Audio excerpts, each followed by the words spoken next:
how to add abilities on your bot in BotSonic. In order to do that, head over right here to your AI agent and then click on this abilities right here. Now, any abilities will appear right here, so it can actually help you because the AI agent can take action on behalf of customers, like for example, getting customer info, order lookup, and a lot more. So for example, let's put in here this add abilities. So for this one, let's head over and add in here this customer info.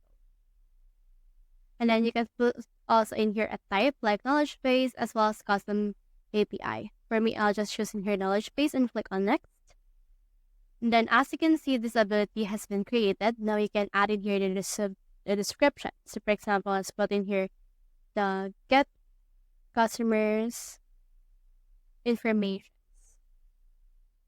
And then from here, you can also put in here the knowledge base that you can source. So if you have a customer database, you can also source this right here if you want.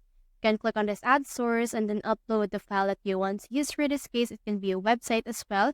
It can be an Excel, PDF, or doc. So just head over and add that. And then from in there, you can head over and click on the save right here on the bottom in order to add them.